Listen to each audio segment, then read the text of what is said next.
Blessings, everyone.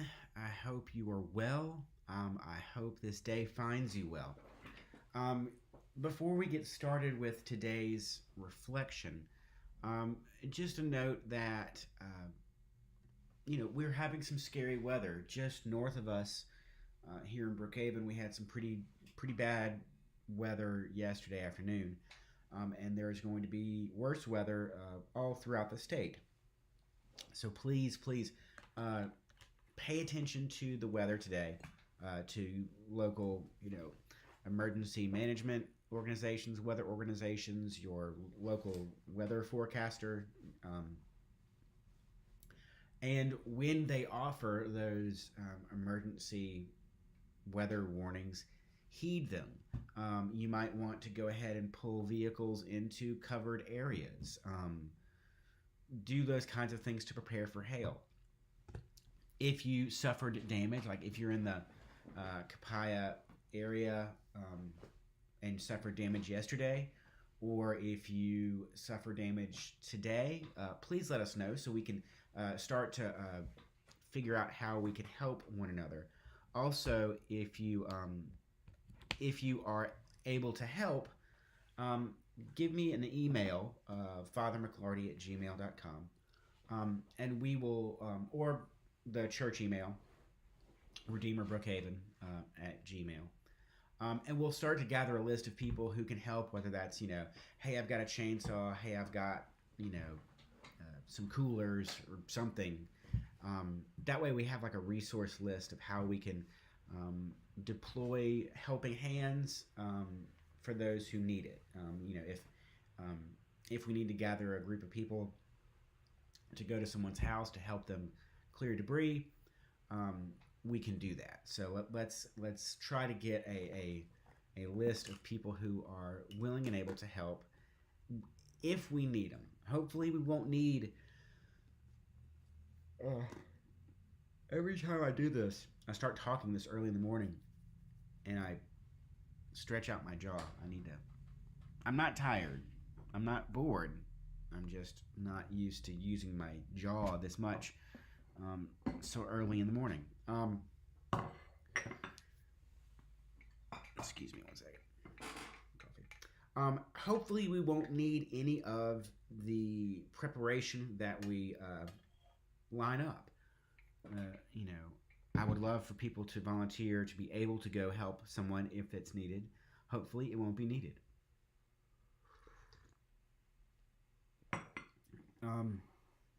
Also, please, dear ones, keep Elizabeth Wessey in your prayers.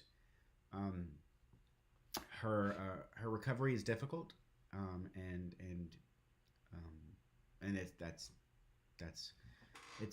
it's good for us to pray. Also, please keep David Channel in your prayers. He's been ill and is getting treatment for some illness. So please keep him and Gloria in your prayers, as well as everyone on our prayer list. If you are on the vestry tonight, we're going to have our meeting. And once that meeting is concluded, I will have I will be able to share the Holy Week schedule. I'm going to run it past the vestry just to work out any final questions we have. And then I will pull that out and market it to everybody. Also, if you are willing to be a reader for our Palm Sunday Passion Gospel, please let me know. I've gotten a great response from people who are willing to read. If you want to jump in on that boat, come on down. It's going to be not this Sunday, but next Sunday at 10 o'clock in the nave. All right, without further ado, let's get started with our weekly reflection upon the readings or the writings of Brother Lawrence.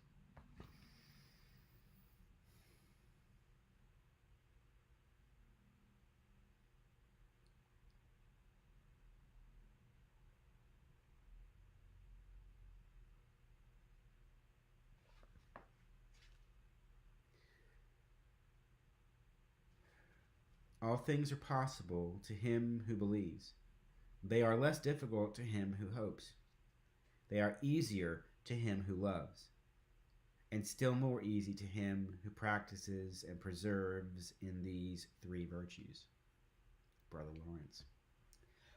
So our reading for this week is the spiritual maxims of Brother Lawrence. This is a very rich chapter.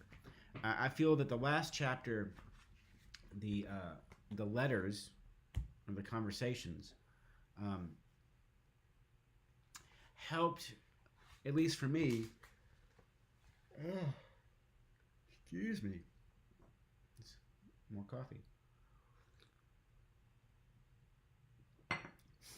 The last few chapters for me really helped sort of get a sense of the man, and as best as I can through a translation from letters and correspondence for a guy that lived 200 years ago. Actually, probably 300 years ago. Anyway. And yet, these maxims, I feel, are just rich, rich goodness. Without reading the whole thing, I'll just tell you some things that I highlighted as I was reading that jumped out at me. In the section on page 70 in my edition, of necessary practices for attaining to the spiritual life, Brother Lawrence writes that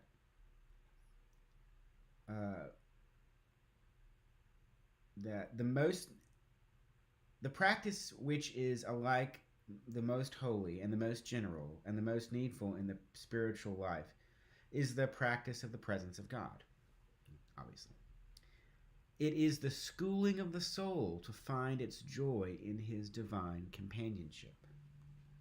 It is the schooling of the soul, the raising up, just like we tutor young ones and we bring them up in their schooling so that they are prepared for the world to function sufficiently as individual adults.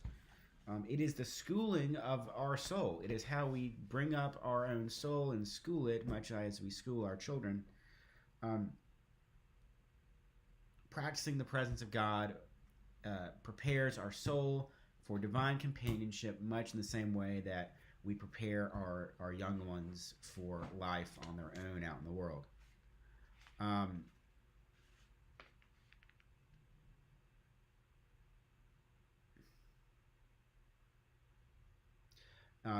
the following page in section 4, we ought to cease for one brief moment, as often as we can, to worship God in depth of our being. I highlighted these notes because, as I mentioned last time, as I've read bit by bit, week by week, everything still keeps shining a spotlight onto the practice of mindfulness, which I preached about several weeks ago, and I keep returning to. I had not encountered Brother Lawrence until this exercise for this Lenten season, and I had not heard of him until a few months ago. No, I take that back. I'd heard about him a while ago, but I didn't really hear about him again until a few months ago. And yet, I wish I had encountered Brother Lawrence many years ago, when, as a lay chaplain and school teacher, I was teaching mindfulness to our students. The reason I was teaching mindfulness to our students, and if you were in church on that particular Sunday that I was preaching about a Vietnamese-born Buddhist monk living in France named Thich Nhat Hanh. Thich Nhat Hanh has made mindfulness very popular as of recent, to the point where it's sort of become a buzzword in the jargon of, professionalism and are you going to find, where are we going to find mindfulness in our business culture or in our office setting or in our personal life or whatever. It's become a a buzzword, a trendy thing that some people are taking very seriously. However, even years ago in school, when mindfulness and its health benefits, especially it's not only its mental health benefits, but how that translates to our physical health and well-being, as far as dealing with stress, managing anxiety, and in a school setting, which is why we were focusing on it, helping students to acknowledge, to process, and to navigate their own big feelings and the stresses that come with school life. We were doing it as a wellness exercise for students. Essentially, it was teaching them this mindfulness and using Thich Nhat Hanh as an example because of his writings being so good at it. And then we were sort of putting a Christian lens on it. However, if I had just had, and I knew that there was contemplative prayer and centering prayer has been a part of Christian meditation and Christian mysticism for hundreds of years. I just didn't have great examples to pull from based on what I knew at the time. However, now having read this, God, I wish I had read this years ago. This is mindfulness. I mean, I don't know any other way to say it. I just know mindfulness more because I've read more deeply into it, and I taught it for a year basically. But this is it. And for anyone, now we did get pushback from parents when they were like, why are we teaching Buddhism in a Christian school? Well, we weren't. I don't know nearly enough about Buddhism to say that I can teach it. But at the same time, if we can gain wisdom from people who lovingly have crafted good thoughts over the course of their life, then I don't see a problem with that. If I can incorporate a skill or mastery that someone from another tradition has exercised and perfected, and then fold that into my personal relationship with God, I don't see an issue with that, especially if it's not blatantly contradicting the scripture and Gospels. I mean, it's like, would you drive a car built by someone who, was Sikh or atheist? Yeah, if my plumber was, Muslim or Jewish, I would still let them fix my pipes. Like, it's, I would still welcome their skill and their talent. Much in the same way, if I can gain something into my daily life that betters me, I'm gladly going to do that. I don't have to, just because I read something good from a Buddhist monk doesn't mean I'm Buddhist, and doesn't mean I'm denying the primacy of God. I'm not. So anyway, but Brother Lawrence is doing mindfulness. I don't know any other way to say it. It's just wonderful. When on page 74 he says, to worship God is, well, first of all, I'll say the section of this page is how it is required of us to worship God in trust and in truth. And that is, to worship God in trust and in truth is something you hear a lot in clerical circles. It's the kind of thing that we talk a lot about in seminary classes and in discussions. To speak truth to power, to speak to God in truth and honesty.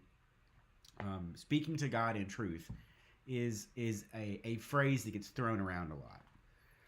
And it means coming to God with your honest self, whether you like admitting it or not, because it means that you are acknowledging what God already sees. And you are at least being self-aware and able to see yourself for who you are. That can be a very liberating experience. Now, it also can be a very damning experience that really makes you hurt. it can bring some toil, but also can bring some joy. It can bring a both and, where you're glad you're doing it, but it hurts in the process. But he says on section 2 of that section, to worship God in truth is to acknowledge him to be what he is, and ourselves as what in very fact we are. I'll say that again. To worship God in truth is to acknowledge him for what he is, and to ourselves as what we very fact in are. We are being honest with ourselves. And that, I think, is Lent, basically. Lent is a time not just of acknowledging our sin, even though that language crops up a lot. I think the real purpose of the real purpose of Lent is to acknowledge who we really are and who God really is. And that we are together. When we acknowledge our faults, we are not separating or prying a gap between us and God. In fact, we are coming to God closer because we are being more full and honest with God, our Creator, who already knows us anyway. Much in the same way, we become closer with our partners and spouses when we are fully honest with them, and when we, share all of our weaknesses and faults and foibles, during the courtship process or the engagement process, or beyond our marriage vows as we live into our marriage covenants. Those are how we become more honest and more close to each other, is we bear ourselves openly, and sometimes pridefully and sometimes shamefully to each other.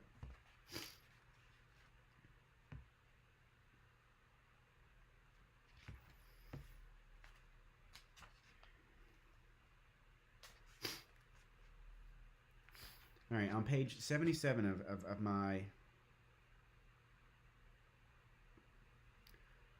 One second, Okay, sorry.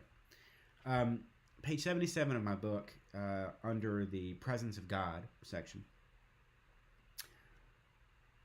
He's speaking of a friend who practices the presence of God, and sometimes calls it just a simple act, a clear and distinct knowledge of God. At other times, it's a view as through a glass, a loving grace, an inward sense of God, yet a waiting on God, a silent converse with God, a repose with God, the life and peace of the soul. Those are different words and phrases that Brother Lawrence's friend describes for the act of, the journey of, the process of practicing the presence of God. And it's not just one thing. It's not just sitting and being still. It's not just stillness with God or thoughts upon God. It can be described in this many different verbs, because all of those are different paths to the same goal. Because I think practicing the presence of God is sometimes stopping and simply acknowledging that God is there, and just stopping to pause and think and say, yep, God's here too. Or practicing, and especially in a more prayerful time when you are actively praying, stopping your actual praying prayer to just remember God is part of this process, part of your praying conversation. Sometimes it is, repose with God. Sleeping and taking repose can be a time with God. Sometimes it's a silent conversation with God. I always flash to long drives by myself in the car, especially when I turn the radio off and just be quiet in a car, and giving my hands something to do, my body something to do, and the back of my brain will drive the car, especially on a good straightaway on the interstate. because the other parts of my mind will then start processing, how am I doing? Hey God, how am I doing? And so I will find much of my own clarity in a long drive by myself, especially with the radio turned off, than I will through any kind of pious sitting upon a pillow in a chapel, kneeling in front of a kneeler or a pray-do. I will find much more of my own personal time with God in a car ride, in a silent drive, than I would in a chapel. Only because I need to fidget. I'm a fidgeter. I need to play with a pen or do something to get my mind on that more gentle, fragile thinking. My body needs to be occupied so that my mind can settle and have those thoughts. Much like Thich Nhat Hanh talks about the story of the apple juice settling down, the naturally pressed apple juice having the sediment. It takes time for it to settle down so that clarity, transparency can happen within the glass. On the next page, which is 79 in this edition, of means for attaining unto the presence of God, part 2. The second means is a great faithfulness in the practice of His presence. And this, I think, harkens back to all of those little acts and those moments that was mentioned previously. Stopping to see God in your actions, or stopping to remind yourself that God is present in your prayer time or in a car trip. All those different kinds of ways that you reconnect and recheck in with God, or remind yourself that God is there in your daily life. That having great faithfulness in the practice of His presence is basically, for me, saying, stop, Andrew, and ask yourself, where do you see God in this? And this could be something as simple as when I'm making the coffee in the morning, where do I see God in the action of this? Perhaps in that example, it would be in the joy of a well-practiced chore, doing something I've done hundreds of times and enjoying the ritualized process. Not unlike the beauty of watching a Japanese tea ceremony being done. If you haven't ever seen a Japanese tea ceremony, go on YouTube and look it up. It is a worn smooth tradition in Japanese culture. There is reason and tradition and there is reason behind every movement and every swipe of the rim of a cup in a Japanese tea ceremony. Because of that, it is almost like a ballet or a beautiful dance, a choreography of this tradition. So much in the same way that me getting the coffee ready in the morning becomes a well-worn practice, and I can go through the motions of it, I can find God in the recognition of that I am doing this well-practiced thing that brings me joy, gives me something to do so that I can calm my heart and head and mind. But also, where do I find God in this is a question that you would ask yourself in a unpopular decision that your loved one made, or when something befalls you, the severe illness or death of a friend or loved one, the loss of a job, the celebration that your niece or nephew graduated school, whatever it might be, the fact that you bought a bag of chips in a vending machine and 2 fell out. It could be anything. where do you find God in this moment? Where do you find God in the oil change of your car?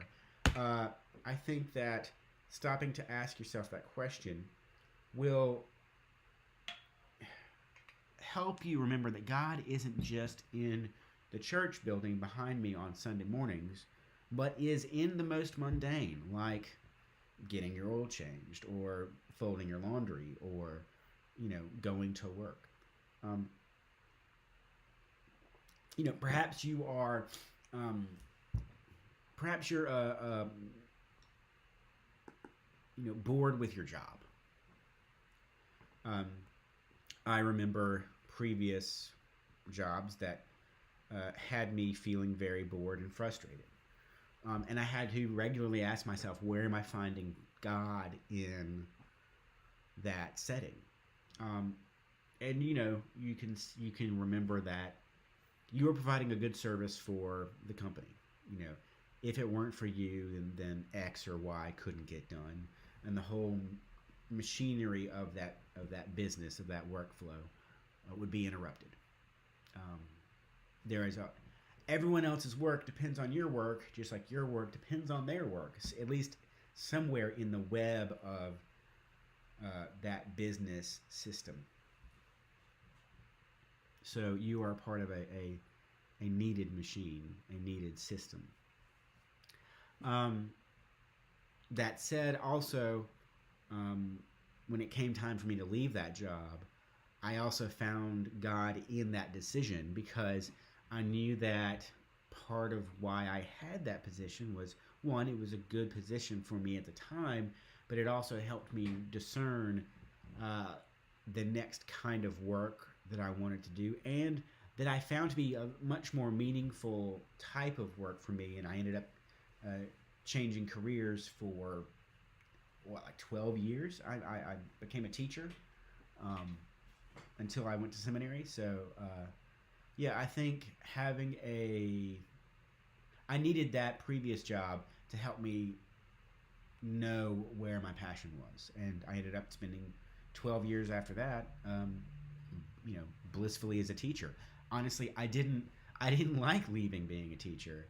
I followed God's call to seminary, and I love this job too. That's the thing, is like, if the school were to call me and say, "Hey, come work," I don't know what I would tell them, because I really like this job too.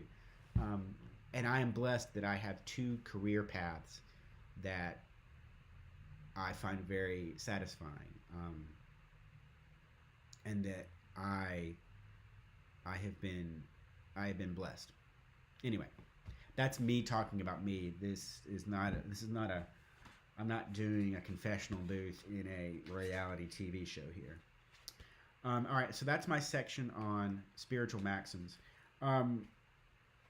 Read the book. If you've fallen behind, or if you want to read ahead, we only have one more of these weeks left. We're going to cover the character of Brother Lawrence in the next week. But yeah, please. Also, we have plenty copies of this in the back of the church.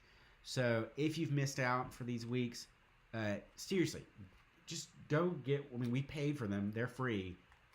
These do not take long to read. So just go ahead and knock it out. Do your soul a favor, and pick up a book. If you need help getting a copy, message me directly, and I'll see if I can run a copy by your mailbox or something. It's just worth it. It's great. I love it. I will be rereading this again and again. I will be returning to this, maybe even as a regular Lenten discipline. This is going to be. I think I've added this to my spiritual practice. All right. Thank you, everyone. Y'all be well.